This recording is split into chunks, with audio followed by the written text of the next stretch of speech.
Hello मेरे प्यारे बच्चों दोस्तों, एक बार फिर से स्वागत करता हूँ आप सभी का आपके द्वारा बनाए गए इस यूट्यूब प्लेटफॉर्म डिलाइट क्लासेस पे। तो आई होप आप सभी मस्त होंगे, स्वस्थ होंगे और अपनी कामों को व्यस्तता से बढ़िया से कर रहे होंगे और उसके साथ साथ भाई पढ़ाई भी कर रहे होंगे। तो आज हम देखने वाले हैं बायोलॉजी के चैप्टर नंबर 4 के, जिसका नाम है क्या, वंशागति और विविधता।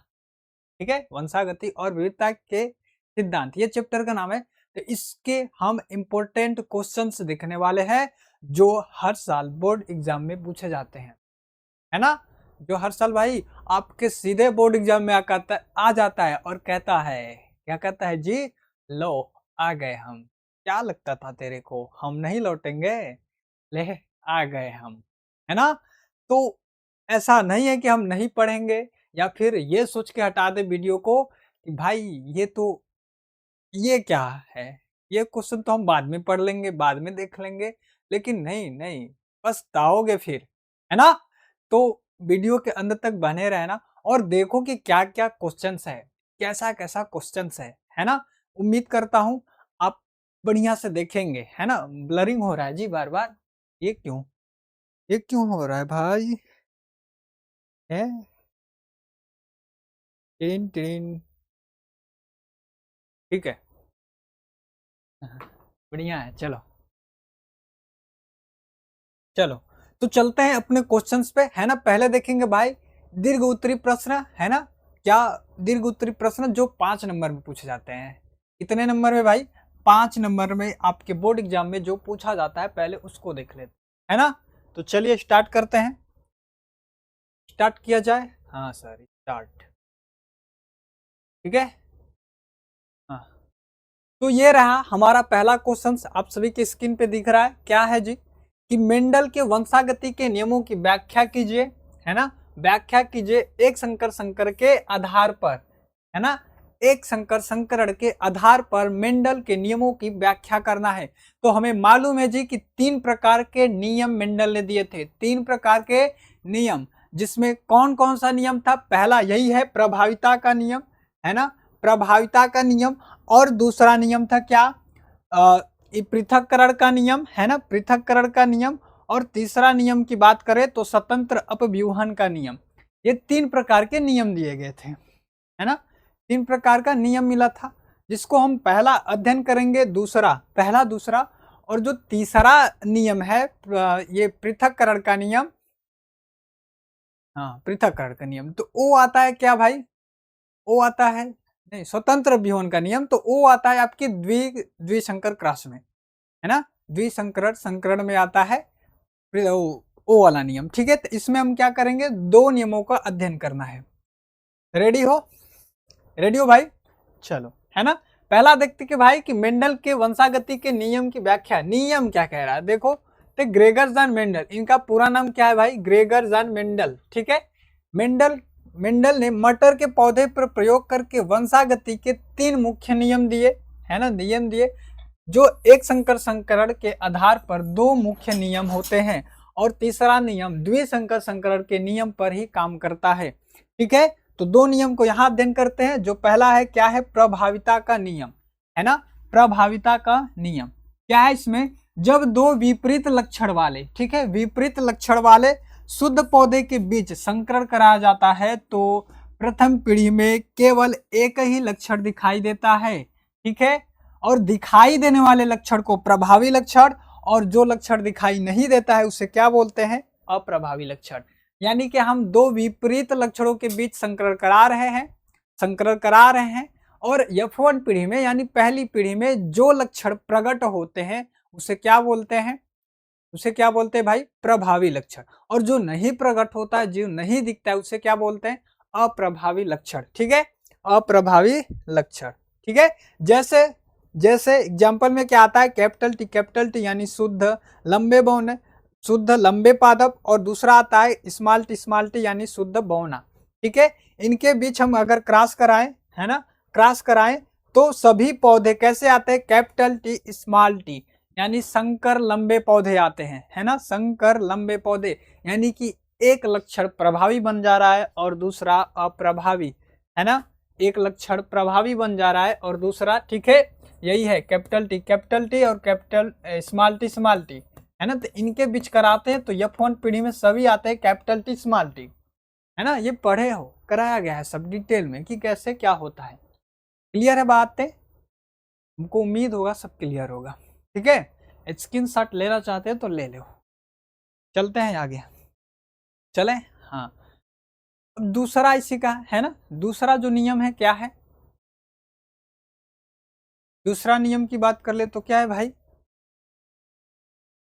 ये ना पृथक्करण का नियम यानी विषयोजन, है ना, विषयोजन भी कहते हैं इसे, और ज्यादातर ज्यादा जो प्रचलित नाम है क्या है, पृथक्करण का नियम। तो इसे युग्मकों की शुद्धता का नियम भी कहते हैं। क्या कहते हैं भाई, युग्मकों की शुद्धता का नियम भी कहते हैं, क्योंकि F1 पीढ़ी के संकर पौधे में दोनों जीन साथ साथ रहते हैं, लेकिन युग्मक बनाते समय एक दूसरे से अलग हो जाते हैं। इसी कारण F2 पीढ़ी में बौनापन का लक्षण दोबारा प्रकट हो जाता है। अनुपात जो आता है हमारा 3:1 आता है, 3:1, है ना। ये आता है कैपिटल टी स्मॉल टी और टी इधर आता है स्मॉल टी। ये 4 प्रकार के संतति बनती है F2 पीढ़ी में, है ना, F2 पीढ़ी में। तो ये तीनों एक जैसे दिख रहे हैं, इसलिए इसका 3 मान लेते हैं, है ना, इसको 3 मानते हैं, इसको 3 मानते हैं, और ये अकेला एक ये बच रहा है, तो अनुपातित 1, है ना, यानी 3:1 के अनुपात में ये सभी आते हैं, ठीक है। इसको भाई हम पृथक्करण का नियम क्यों कहते हैं, क्योंकि ये युग्मक साथ साथ तो रहते हैं, है ना, अपने साथ साथ तो रहते हैं, लेकिन युग्मक निर्माण के समय एक दूसरे से पृथक हो जाते हैं, अलग हो जाते हैं, है ना। जैसे बोल दे, क्या बोल दें, एक लड़का है ना, अच्छा लड़का, ठीक है, अच्छा एकदम व्यवहार में अच्छा है ना, चोरी वोरी नहीं करता, ठीक है। तो एक अच्छा लड़का एक बुरे लड़के के साथ है, चोरी वाले, है ना, जो चोरी वोरी करता है, तो उस लड़के के साथ है, लेकिन उसका कोई भी लक्षण अपने अंदर ग्रहण नहीं कर रहा है, ठीक है। उसके साथ है, उसके साथ खेल रहा है, रह रहा है, बात कर रहा है, दोस्त बना है, लेकिन उसका कोई भी लक्षण अपने में ग्रहण नहीं कर रहा है, यानी समय आने पर एक दूसरे से एकदम पृथक हो जा रहे हैं, कोई भी लक्षण उसके अंदर प्रवेश नहीं कर रहा है। इसे ही बोलते हैं क्या, पृथक्करण का नियम। ये क्या बोल रहे हैं, पृथक्करण का नियम या फिर शुद्धता का नियम भी कहा जाता है। क्लियर है, क्लियर होगा। चलो, लेना चाहते हो तो ले लेना, क्या स्क्रीनशॉट, और कुछ थोड़ी बोल रहे हैं, ठीक है। दूसरा आता है मेंडल के वंशागति के नियमों की वही है ना, एक संकर मतलब कि इस पे हम क्या लेते हैं, जो पादप लिया गया था कैपिटल टी, है ना, और एक क्या लिया गया था जी, स्मॉल टी।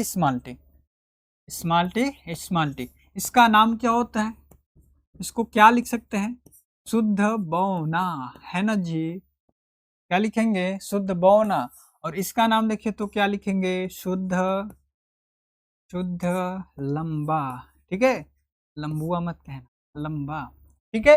तो इनके बीच क्रॉस कराते हैं, तो F1 पीढ़ी में कभी सभी क्या आते हैं, कैपिटल टी स्मॉल टी,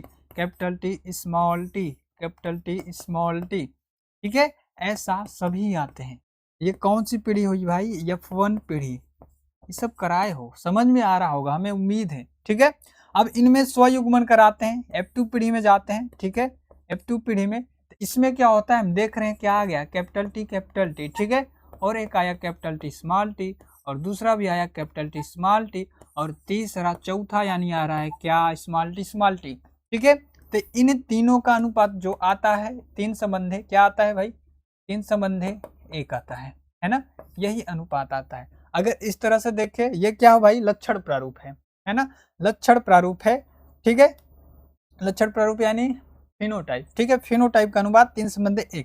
और दूसरा देखें जीनोटाइप, तो क्या आता है, 1:2:1, ठीक है।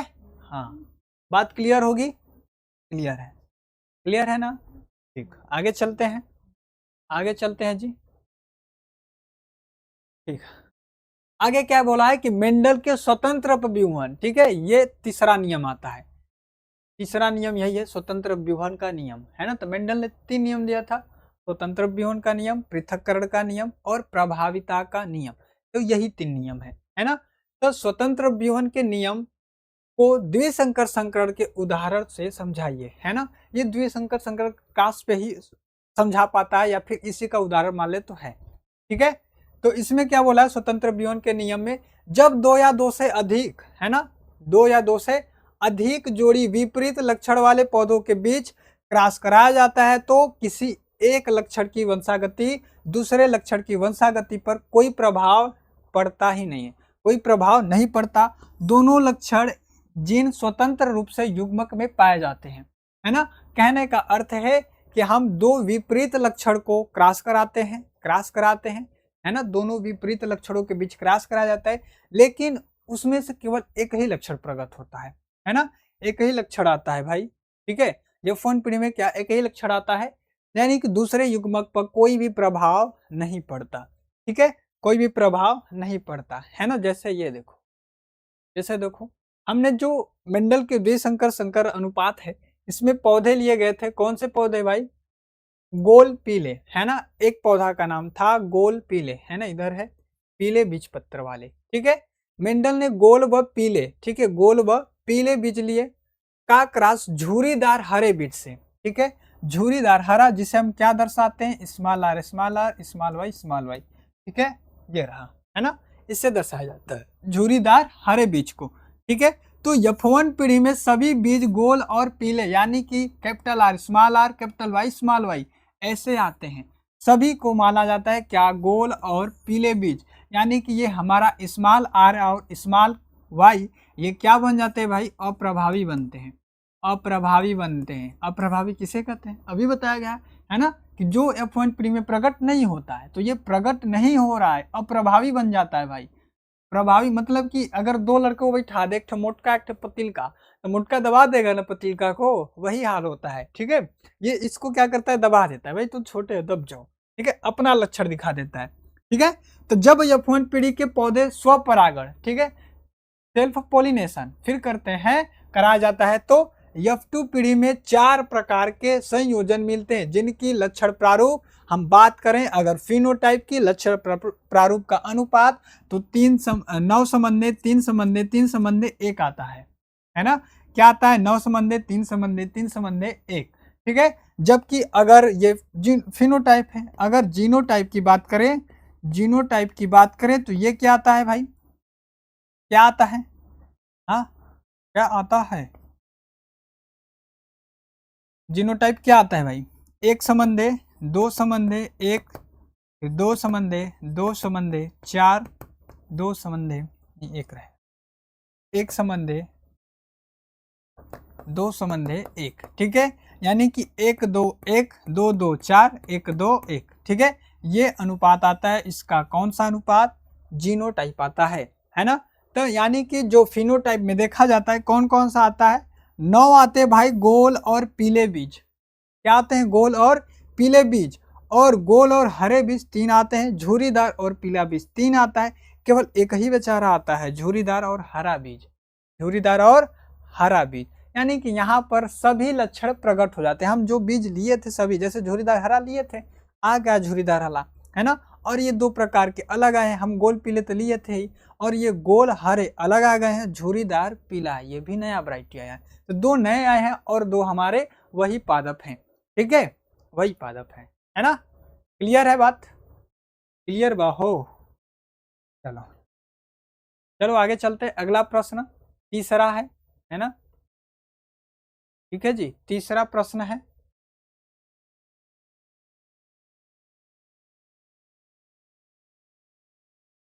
ठीक है कृष्णा, तीसरा प्रश्न है कि मनुष्य में लिंग निर्धारण, है ना, लिंग निर्धारण की प्रक्रिया सचित्र वर्णन कीजिए। ये भी पूरे 5 नंबर में आता है, ठीक है।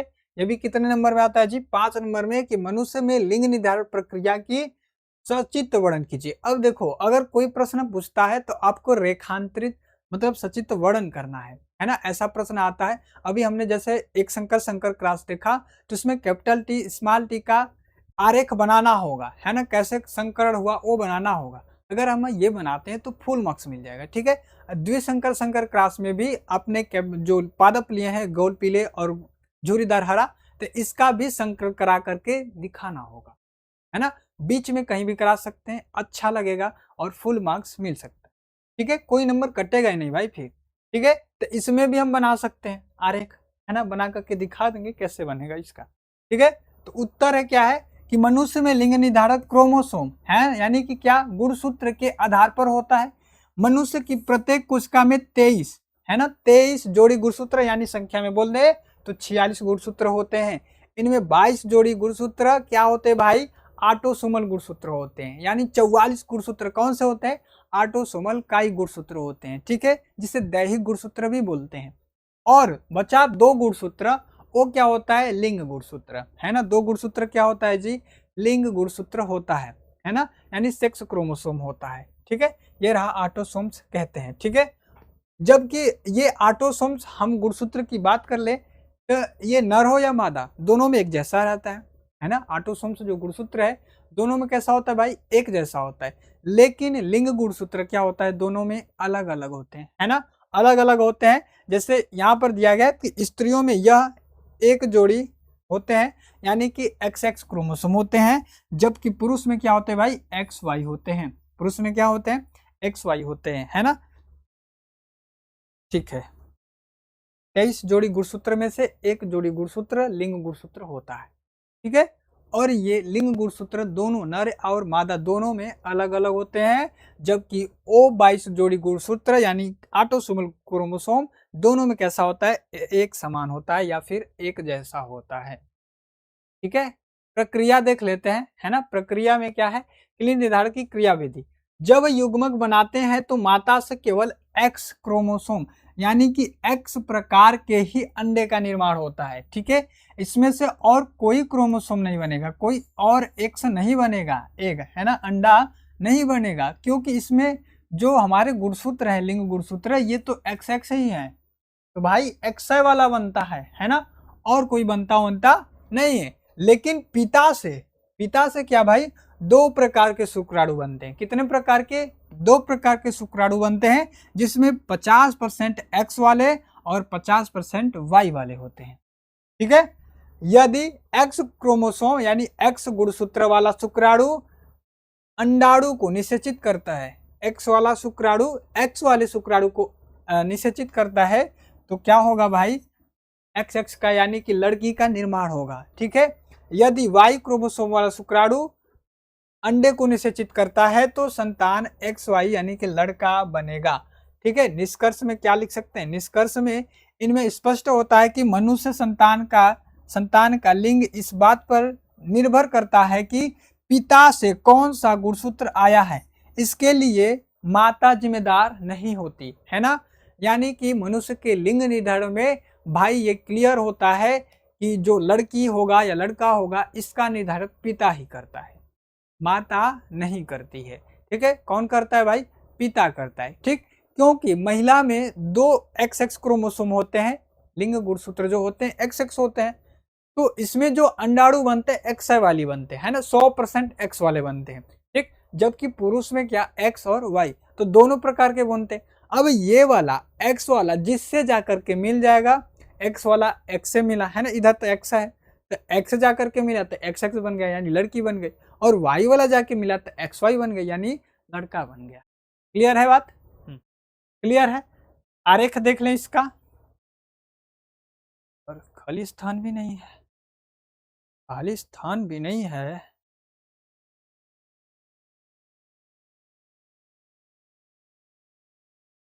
यहीं पे करा दे क्या,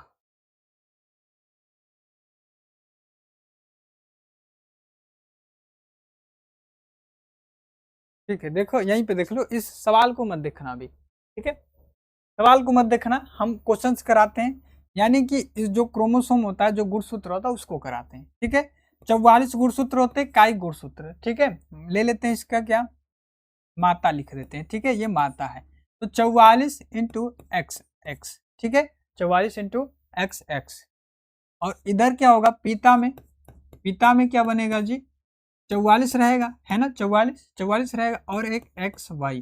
ठीक है, ये गुणसूत्र होते हैं। ठीक, अब जब युग्मक बनता है, जैसे पिता में यानी कि लड़का में क्या बनता है, शुक्राणु बनता है, इधर क्या बनता है, अंडाणु बनता है, तो इसमें से आधा हो जाएगा, है ना, कितना हो जाएगा, 22 हो जाएगा, 22 और एक X इधर आएगा, ठीक है, यानी 2 युग्मक बनेंगे, दोनों 22 इंटू यानी प्लस x वाले ही बनेंगे। जबकि पिता में देखें तो 22 प्लस क्या बनेगा, एक x वाला बनेगा और दूसरा क्या बनेगा, y वाला बनेगा, है ना। इस तरह से 2 युग्मक बनते हैं। ठीक है, अब दोनों का निषेचन होगा, है ना, संकरण होगा। ठीक है, अगर मान लो कि x वाला x वाले से जाकर के मिलता है, ऐसा लिख सकते हैं कि माता का अंडाणु 22 प्लस x वाला अंडाणु पिता के शुक्राणु 22 प्लस x वाले शुक्राणु से मिलता है तो 44 प्लस x का निर्माण होता है, यानी कि क्या बनेगी भाई, लड़की बनेगी, है ना, क्या बनेगी, लड़की बनेगी।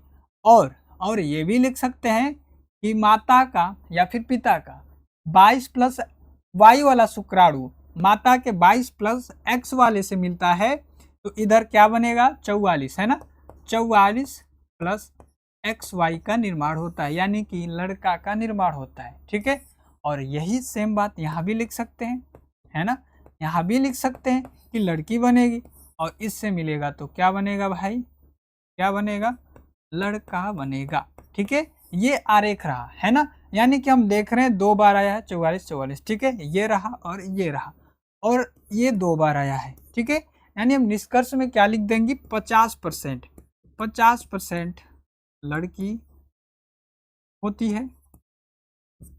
ठीक है, और 50% लड़का होता है। ठीक है, लड़का होता है, और ये लड़की होगा या लड़का होगा, ये बात पिता पर निर्धार करती है। किस पे करती है भाई, पिता पे करती है। ठीक है, स्क्रीनशॉट लेना चाहते हैं तो ले लेना इस आरेख का। ठीक है, ये इम्पोर्टेंट है बनाना, है ना, बनाना इम्पोर्टेंट है भाई। ठीक है,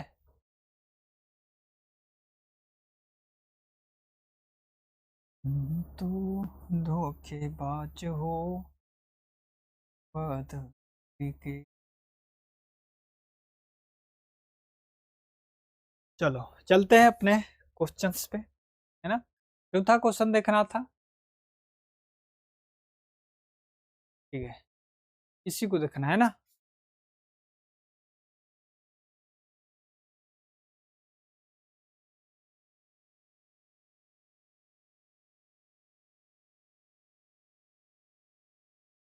ठीक है, देखो क्वेश्चन से क्या है कि हीमोफीलिया क्या है, इसकी वंशागति का वर्णन कीजिए। जब एक सामान्य पुरुष का विवाह हीमोफीलिया की वाहक स्त्री से होता है तो क्या प्रभाव पड़ेगा। ठीक है, हीमोफीलिया क्या है, इसका वर्णन करना है।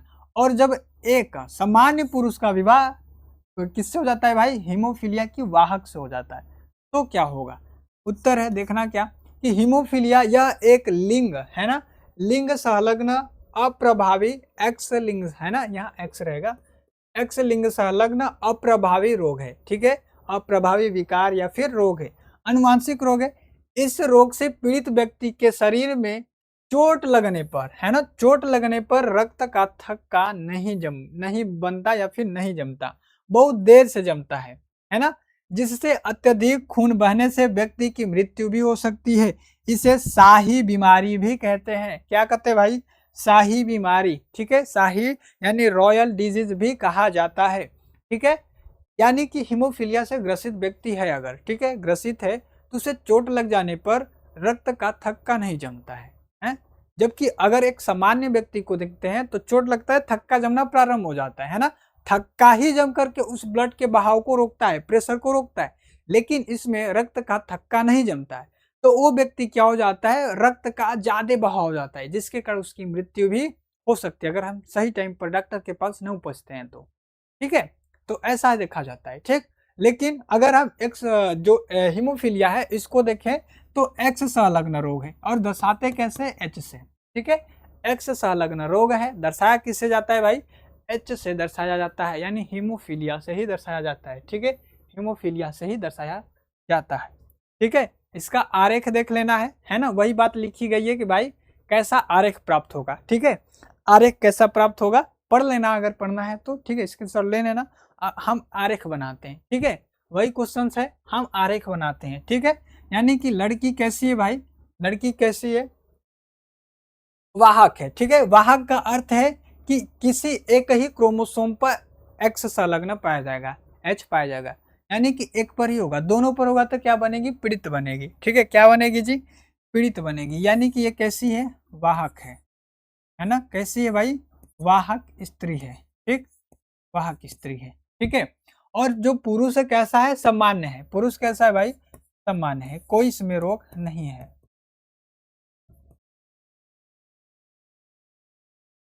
सामान्य पुरुष। ठीक है, पुरुष कैसा है, सामान्य है। तो इसमें हम देखते हैं आरेख कैसा प्राप्त होगा, है ना, आरेख देखा जाए कैसा मिलेगा।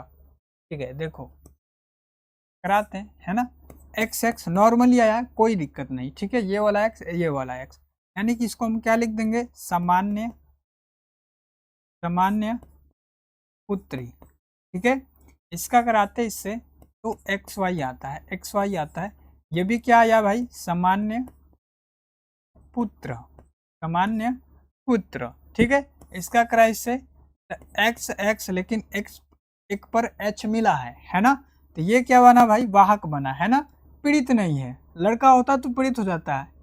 एक्स क्रोमोसोम 2 है लेकिन एक पर प्रेजेंट है, तो क्या बनती है भाई, वाहक, है ना, क्या बनती है, वाहक पुत्री, है ना, क्या है, वाहक पुत्री। ठीक है, इसका इससे कराओ तो क्या बनेगा, एक्स वाई, और एक्स पर एच पाएगा। ठीक है, आएगा तो ये क्या बनेगा भाई, पीड़ित हो जाएगा, है ना, क्या हो जाएगा, ये पीड़ित पुत्र होगा। ठीक है, पीड़ित पुत्र होगा। क्लियर है बात है, यानी कि हम 50% लिख देंगे सामान्य पुत्री होने की संभावना, 50% पीड़ित होने की, या फिर 25-25 भी लिख सकते हैं। क्लियर है। पांचवा आता है प्रश्न, हमारा पांचवा प्रश्न क्या है भाई, कि डाउन सिंड्रोम और टर्नर सिंड्रोम क्या है।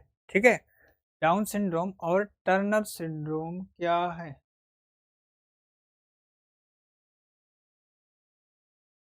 ठीक है, डाउन सिंड्रोम और टर्नर सिंड्रोम क्या है, इनके लक्षण और कारण लिखिए, लक्षण और कारण लिखिए। तो ये दोनों क्रोमोसोम विकार है ना, ये दोनों कैसे भाई, क्रोमोसोम विकार है, यानी कि गुणसूत्र संबंधित डिजीज है, गुणसूत्र से रिलेटेड क्या है, रोग है।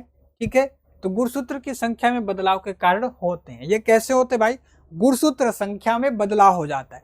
याद रखना है, कोई भी सिंड्रोम होगा, ठीक है, तो गुणसूत्र के बदलाव के कारण ही होता है। गुणसूत्र की संख्या कमी हो जाती है या फिर क्या हो जाती है, बढ़ जाती है, वहां सिंड्रोम हो जाता है। ठीक है, तो कारण में यह 21वीं जोड़ी जो हमारा भाई कौन सा है, डाउन सिंड्रोम, है ना। पहले हम पढ़ लेते हैं कुछ को, डाउन सिंड्रोम को, इसको देखिए तो क्या बता रहा है कि कारण में यह 21वीं जोड़ी गुणसूत्र की त्रिसूत्रता, यानी कि गुणसूत्र 3 हो जाता है, त्रिसूत्रता के कारण होता है। इससे पीड़ित व्यक्ति के शरीर में 46 की जगह गुणसूत्र कितना हो जाता है भाई, 47 हो जाता है। ठीक है, लक्षण की बात करें तो छोटा कद होगा, गोल सिर होगा, जीभ में खांच होंगे यानी धारी धारी होगा, मुंह खुला हुआ होता है और मंद बुद्धि होती है, हथेलियां चौड़ी होती हैं। ठीक है, मंद बुद्धि यानी स्लो बुद्धि। ठीक है, बुद्धि उतनी विकसित नहीं होती है। तो ये हमारे लक्षण हैं। ठीक है, किसके लक्षण है भाई, डाउन सिंड्रोम के, डाउन सिंड्रोम के, है ना, ये देख सकते हो लक्षण। दिख रहा है, कहा दिख रहा है जी, क्लियर क्लियर, है ना। ये रहा, देखो मुंह खुला हुआ रहता है ना। एक फिल्म है, कौन सी नाम नहीं हमको याद आ रहा है, उसमें होता है ना, वो क्रिकेटर होता है, उनका जो कोच होता है, ठीक है, वॉलीबॉल सिखाया जाता है, तो उसमें देखोगे सभी हमको लगता है सिंड्रोम से, इस डाउन सिंड्रोम से पीड़ित ही होते हैं सब।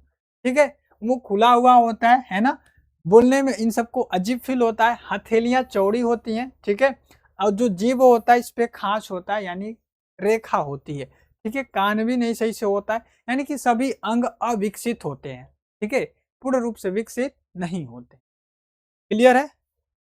हाँ, दूसरा पढ़ लेते हैं टर्नर सिंड्रोम। ठीक है, दूसरा क्या है, टर्नर सिंड्रोम।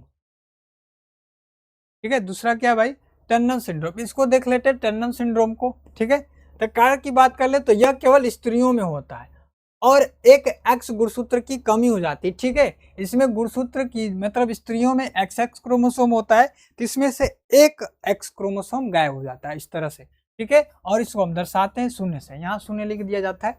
ठीक है, तो एक क्रोमोसोम गायब हो जाता है, एक ही क्रोमोसोम होता है। जिस तरह से अगर इसमें गुणसूत्र की संख्या देखिए 46 होता है सामान्य में, है ना, तो इनमें कितना हो जाता है भाई, 45 हो जाता है, क्योंकि एक गुणसूत्र कम हो गया है, इसलिए गुणसूत्र की संख्या क्या हो जाती है, कम हो जाती है। ठीक है, तो कारण होता है इनका कैरियोटाइट है, यानी गुणसूत्र की संख्या कितनी हो जाती है, 45 हो जाती है। ठीक है, इस तरह से देखो एक गुणसूत्र क्या हो जाता है, कम हो जाता है। लक्षण की बात करें तो लड़कियां कैसी होती है, स्त्रियां बाज हो जाती हैं, अंडा से अल्प विकसित होता है, कद छोटा होता है और जनन अंग भी विकसित नहीं होते हैं, है ना। ये हमारा है डाउन सिंड्रोम। ठीक है, डाउन सिंड्रोम यानी कि इन रोग से या इस डिजीज से पीड़ित महिला में क्या होगा कि उसके जननांग भी पूरी तरह से विकसित नहीं होते हैं, अंडाशय भी विकसित नहीं होते हैं, है ना, जिससे अंडाणुओं का निर्माण होता है तो वो भी विकसित नहीं होते। क्लियर है बात? चलो चलते हैं, हमारा 5 प्रश्न पूरा कंप्लीट हो गया है ना। अब देखते हैं क्या कि सबसे महत्वपूर्ण लघु उत्तरी प्रश्न। ठीक है, शॉर्ट टाइप आंसर। ठीक है, शॉर्ट क्वेश्चन आंसर जो 2 और 3 मार्क्स में पूछे जाते हैं, है ना, 2 और 3 मार्क्स में भाई पूछे जाते हैं। चलो पहला है प्रश्न, इसमें पहला क्या है कि अपूर्ण प्रभाविता को उदाहरण सहित समझाइए। अपूर्ण प्रभाविता क्या है भाई, अपूर्ण प्रभाविता उत्तर लिखना कि जब 2 विपरीत लक्षण वाले पौधों में क्रॉस कराया जाता है तो F1 पीढ़ी में कोई भी लक्षण पूरी तरह प्रभावी नहीं होता, है ना। यानी कि इस अपूर्ण प्रभाविता में ये करा रहे भाई कि जब 2 विपरीत लक्षण वाले पादपों में क्रॉस करा जाता है और F1 पीढ़ी में कोई भी लक्षण पूरी तरह प्रभावी नहीं होता, बल्कि दोनों के बीच का नया लक्षण आता है, मध्यवर्ती लक्षण आता है, प्रकट होता है, इसे अपूर्ण प्रभाविता कहते हैं, है ना। बतिया समझे जी, हाँ बतिया समझे। जैसे हम लेते हैं, किसको ले लेते हैं, एक ठो ले लो सफेद, है ना, सफेद फूल। ठीक है, और दूसरा लेते हैं क्या, लाल फूल। फूल का अर्थ समझ रहे हो, हाँ फ्लावर। ठीक है, इनके बीच हम कराते हैं तो आते हैं क्या, गुलाबी।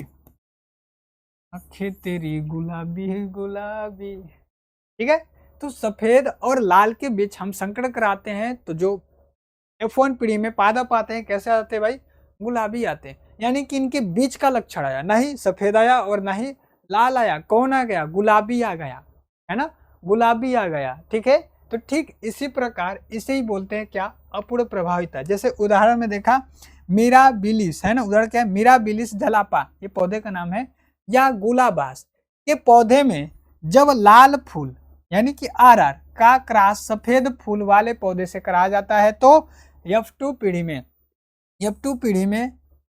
के बजाय, है ना, F1 पीढ़ी में सभी फूल गुलाबी रंग के प्राप्त होते हैं, जबकि हम F2 में जाएंगे तो दोनों मिल जाएंगे, सब मिलेंगे, फिर सब मिलेंगे। लेकिन इसमें अगर हम इसको मान लो दर्शाते हैं व्हाइट से, WW से, और इसको रेड से, RR से, तो यही तो आएगा R और W, यानी गुलाबी।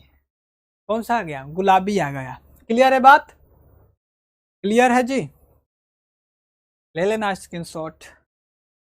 चलते हैं आगे। ठीक है, दूसरा प्रश्न है कि सप्रभाविता क्या है, इसका एक सटीक उदाहरण दीजिए। सप्रभाविता, ठीक है, सहप्रभाविता सुनो, जब किसी जीन के 2 एलील, है ना, 2 एलील F1 पीढ़ी में किसी जीव के भीतर समान रूप से अपने लक्षण प्रदर्शित करते हैं, यानी कोई छिपा नहीं है, तो इसे सप्रभाविता कहते हैं, है ना। यानी क्या बोला गया भाई कि जब किसी जीन के 2 एलील F1 पीढ़ी में किसी जीव के भीतर समान रूप से अपने लक्षण प्रदर्शित करते हैं, है ना, दोनों जीन मिलकर के अपने लक्षण को प्रदर्शित करें, है ना, दोनों जीन है एक साथ हैं और अपने लक्षण को प्रकट करें। जैसे कि मनुष्य में एबीओ रक्त समूह, है ना, ब्लड ग्रुप जो होता है, एबीओ रक्त समूह में जिन व्यक्तियों का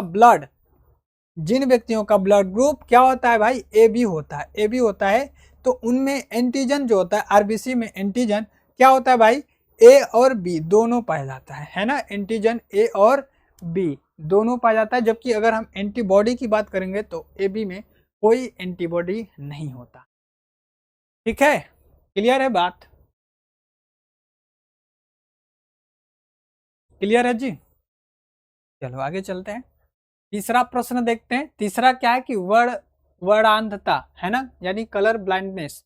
वर्णांधता से आप क्या समझते हैं भाई, वर्णांधता क्या है बता सकते हो ना, वर्णांधता क्या है, इसमें क्या होता है जी, इसमें इसमें होता है कि लाल और हरे रंग की पहचान नहीं होती है ना। मान लो ऐसे हम लाल दिखाते हैं और क्या हरा दिखाते हैं, ठीक है। इस तरह से दो, अगर आपके सामने दो कलर हैं लाल और हरा, तो इसमें आपको कलर पहचान नहीं होता है ना, जिसका नाम है कलर ब्लाइंडनेस, है ना, यानी वर्णन।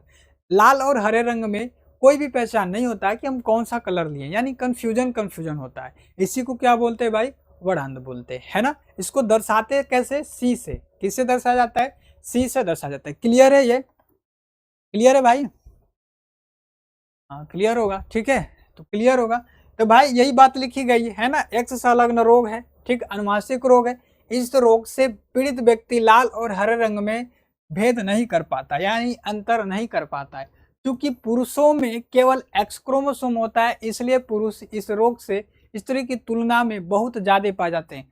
भाई पुरुष जो होता है एक ही एक्स क्रोमोसोम होता है, इसलिए पुरुष क्या हो जाता है, ग्रसित हो जाता है, और महिला वाहक भी बन जाती है। तो वाहक बनती है तो उसकी जो जनसंख्या है, संख्या है, कम होती है, और पुरुष बेचारा पीड़ित हो जाता है ना। इसकी जांच भी होती है कई सारे वैकेंसियों में, है ना, जांच होता है, ऐसे ऐसे रेखा बना दीजिए, डॉट डॉट, बस पूछा जाएगा क्या दिख रहा है, ये रास्ता कहाँ जा रहा है ना, वैसे तैसे जो भी हो, ठीक है, वैसा पूछा जाता है। क्लियर है बात, क्लियर है, हाँ। तो इसको दर्शाना रहेगा, है ना, इसको भी दर्शाना रहेगा, तो उसी तरह से दर्शाते हैं, ठीक है, उसी तरह से, ठीक है। यानी कि एक एक्स और वाई, इसको हम सी से दर्शाते हैं, ठीक है। अगर पुरुष पर एक पर हो जाए तो ये पीड़ित हो जाएगा और ये वाहक हो जाएगी।